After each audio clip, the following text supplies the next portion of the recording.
Welcome to AETCM, the emergency medicine channel. Today, let us discuss about acute adrenal crisis. One of the most common cause for adrenal crisis is steroid withdrawal.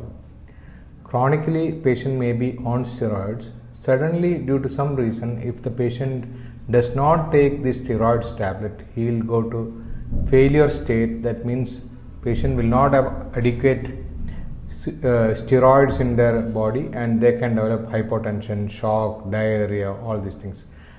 But however, there are a lot of other causes for adrenal crisis. We will see all of these things.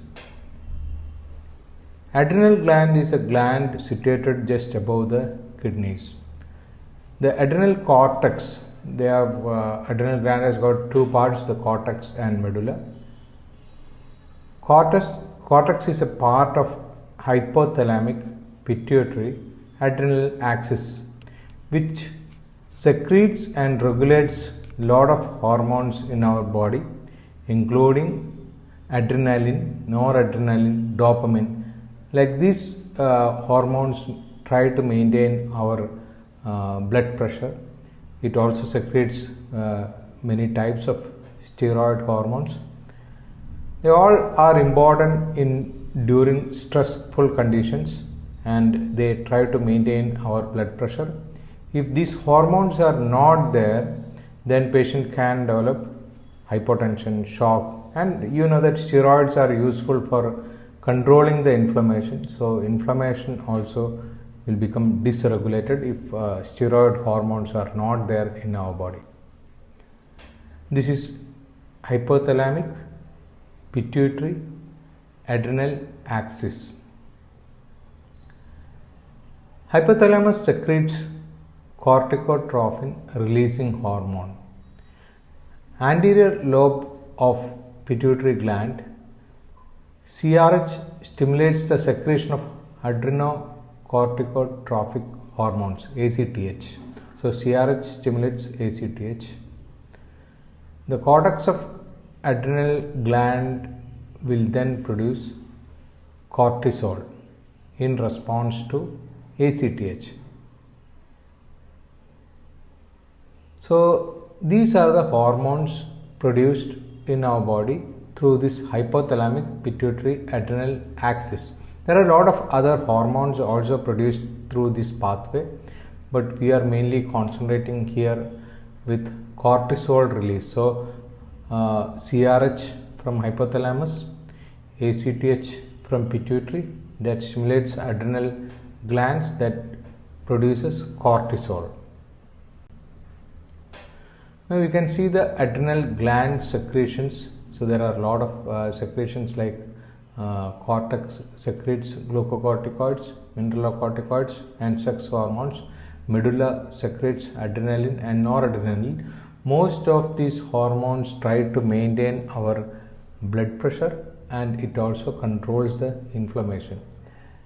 So glucocorticoid action is raises blood glucose level. So if it is not there, blood sugars can go down. It stimulates glucose production by cells, reduce inflammatory response. If these glucocorticoids are not there, inflammation will become dysregulated. So that can occur during adrenal failure. Mineralocorticoids acts on the distal convoluted tubules of the renal nephrons, regulates uptake of sodium and acid-base balance. So sodium and water retention is one of the important function of mineralocorticoids. So if this hormone is not there, patient can lose water from the body, dehydration can occur.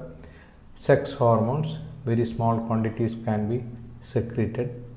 In acute adrenal crisis, it is not a concern. Adrenaline and noradrenaline, you may be knowing that adrenaline and noradrenaline are the two important hormones try to maintain our blood pressure. So during hypotension also, we use these sympathomimetic drugs. So these hormones also reduces during adrenal failure. Now we can see the causes of adrenal insufficiency. Primary adrenal failure, that is raised ACTH, to stimulate adrenal gland, that is called as Addison's disease. Secondary, decreased ACTH levels, withdrawal of supportive glucocorticoid therapy, especially when the patient is taking steroid for longer time, especially in asthma, COPD or chronic inflammatory conditions like rheumatoid arthritis, SLE and all. Suddenly if you withdraw the steroids, the body will not be able to produce during that acute withdrawal of steroids. So patient can develop hypotension, shock, all these things. Hypopituitarism due to hypothalamic-pituitary disease. Now you can see the causes for adrenal insufficiency. You can remember it as mnemonic: Addison, autoimmune, that is Addison's disease, degenerative diseases, and infiltrative disorder like amyloidosis. Drug withdrawal state, there is a most important thing, that is steroids. Infections, TB and HIV, both can present with acute adrenal crisis due to adrenalitis. Secondary, due to hypopituitarism. Others like adrenal bleeding, this mainly occurs in snake bite and all. And neoplasms, malignancies can also produce adrenal failure. Now again we can see adrenal insufficiency can be classified as primary, secondary here. Primary adrenal insufficiency, raised ACTH, patient with hypotension, acute circulatory failure or shock, this is called as Addisonian crisis. Patient can have anorexia, that is one of the earliest feature. Slowly patient develops nausea, vomiting, diarrhea, abdominal pain. So this can be precipitated by infections, stress, trauma and surgery.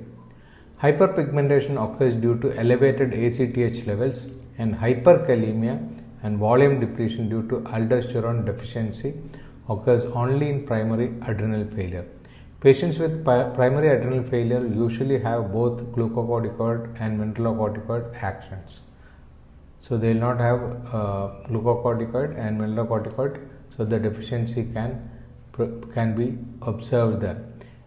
In contrast to those with secondary adrenal insufficiency have intact renin-angiotensin aldosterone system. So they may not have this type of features like primary adrenal failures. So we can see what are the features. Patients with secondary adrenal corticoid deficiency have many symptoms and signs as primary disease, but not hyperpigmentation. You have seen the hyperpigmentation is due to elevated ACTH. Here you are getting secondary adrenal insufficiency due to decreased ACTH. That is the reason for absence of hyperpigmentation.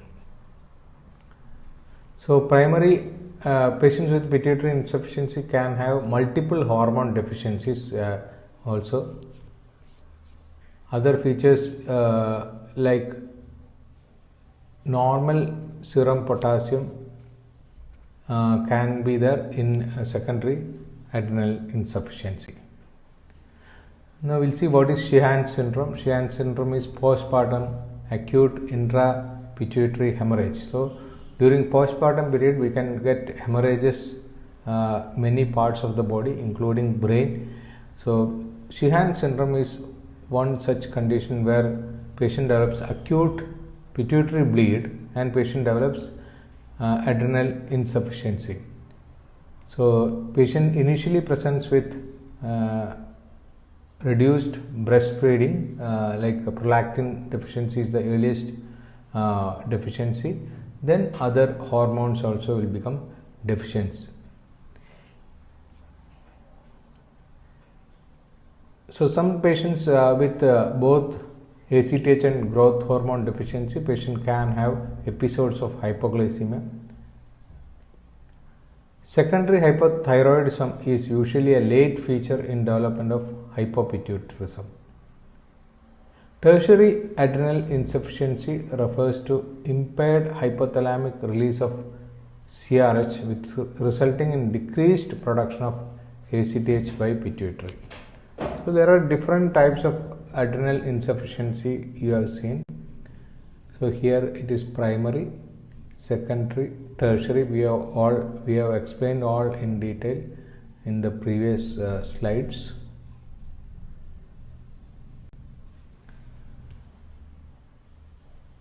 Features of adrenal insufficiency you can see in this chart. Chart shows Addison's disease, glucocorticoid levels are low, mineralocorticoid levels are low, ACTH is high, adrenal androgens are low. Withdrawal of steroids, that is very important for clinical practice. This is one of the most common adrenal insufficiency in acute emergency medicine rooms. Glucocorticoids low, mineralocorticoids are normal, ACTH normal, adrenal androgen low. Hypopituitarism, glucocorticoids low, mineralocorticoids normal, ACTH normal, adrenal androgen low. Clinical features you can see here: glucocorticoid deficiency, weakness, tiredness, gastrointestinal like diarrhea, anorexia, vomiting, weight loss, postural hypotension, shock, hypoglycemic episodes, hyponatremia, hypercalcemia. Mineralocorticoid deficiency, hypotension, shock, hyperkalemia, all due to aldosterone deficiency, hyponatremia. ACTH, hyperpigmentation due to marked ACTH excess. Adrenal androgen, loss of body hair and loss of libido, especially in female patients. So these are the common clinical presentation, but for an ER physician it is very important that patient who have adrenal insufficiency can present with acute shock. There are two important settings we should remember in our country, that is steroid withdrawal. Suddenly if the patient withdraws steroids, when the patient is on long-term steroids, they present with weakness and shock.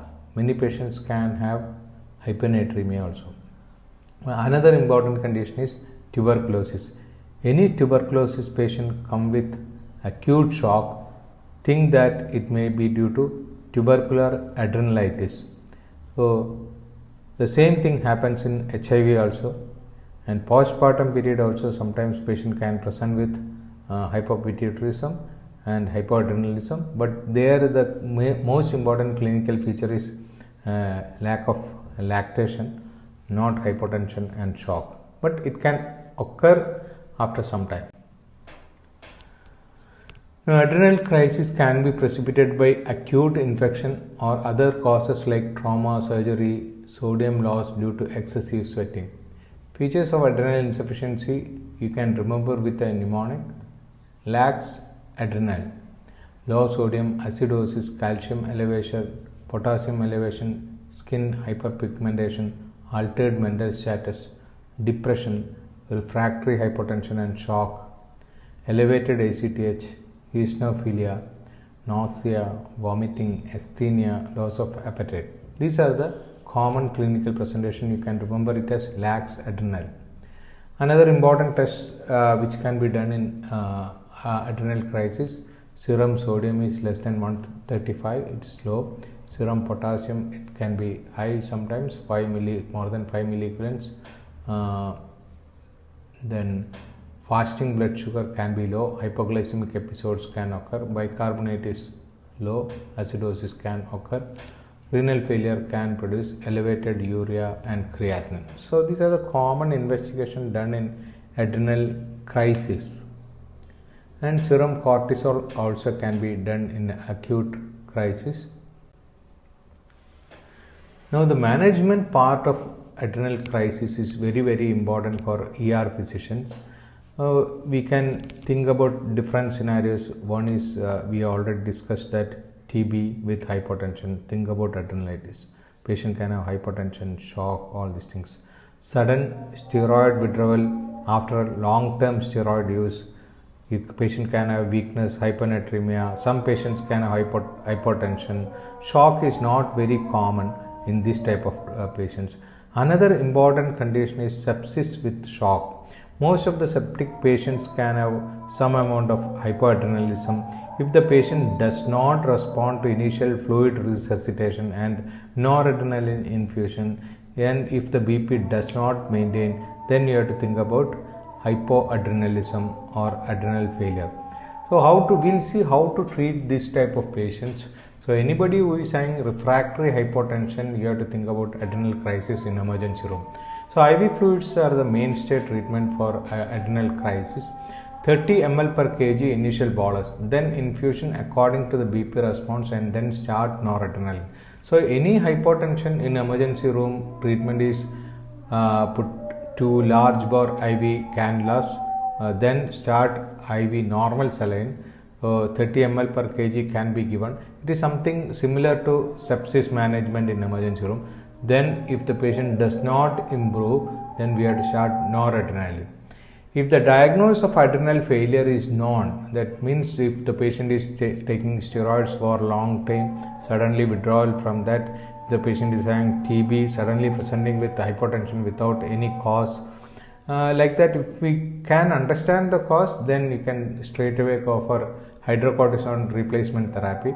So patient may require IV hydrocortisone 100 mg 6th hourly, because hydrocortisone has got both glucocorticoid and mineralocorticoid action, so that can be started. Or some physicians or some guidelines recommend even dexamethasone initially instead of hydrocortisone, but comparing to dexamethasone, hydrocortisone is the best drug. Correction of hyponatremia is also very, very important, because many patients who is having adrenal insufficiency can have hyponatremia. That itself can produce severe weakness, so hyponatremia should be corrected. During the fluid correction, potassium levels may fall, so that also should be corrected. The dose of hydrocortisone is tapered gradually or many days. It is not, we cannot withdraw the steroid acutely, so it takes some times. We can start oral hydrocortisone. It can be given in 2 doses, 15 mg morning and 5 mg at 6 p.m. What we have to remember is, when we are giving steroid as an anti-inflammatory drug, like in asthma or any inflammation, it can be given as high dose, single dose therapy, preferably in the morning time, not in the evening time. So if we are giving for anti-inflammatory regime, then it has to be in the morning and single dose. But when we are replacing the steroid, like patient is having adrenal insufficiency, then we have to give BD dose. So routine BD dose is 15 mg morning and 5 mg 6 p.m. And depending on the response, you can titrate up or down. If the patient does not respond, if the intravascular volume is not increasing, or electrolyte imbalance is there, potassium imbalance is there, then we can add fludrocortisone also. So most of the patients require only hydrocortisone. If the patient does not show improvement in BP and potassium levels, then we can add fludrocortisone 0.05 to 0.1 mg per day. So these are the routine treatment we give in adrenal crisis. But what we have to remember is, when the patient come to ER, emergency room, suspected adrenal insufficiency, like patient have tuberculosis, without any reason patient develop hypotension, think about TB adrenalitis. That is one of the most common scenarios in our patients. Think about adrenal insufficiency due to tubercular infiltration of adrenal gland. Second thing, patient may be on chronic steroid use due to asthma, COPD, ILD, or any other inflammatory condition. If patients misses the dose suddenly, 1 or 2 days, they develop weakness, hyponatremia, then hypotension. If you don't treat properly, hypotension. Third one, which is very, very common, their patient come with severe sepsis and patient does not respond to fluid or noradrenaline infusion. So the third line of drug in that regime is steroids. So when we are giving steroids for adrenal insufficiency, it is not a single dose. Initially we can give 100 mg every 6th hourly, or the same dose can be given as infusion. During discharge, we can give hydrocortisone 15 and 5 milligram. But as when we are giving it as an anti-inflammatory drug, then it is only single dose. That is the difference between the replacement regime and anti-inflammatory regime. Thank you.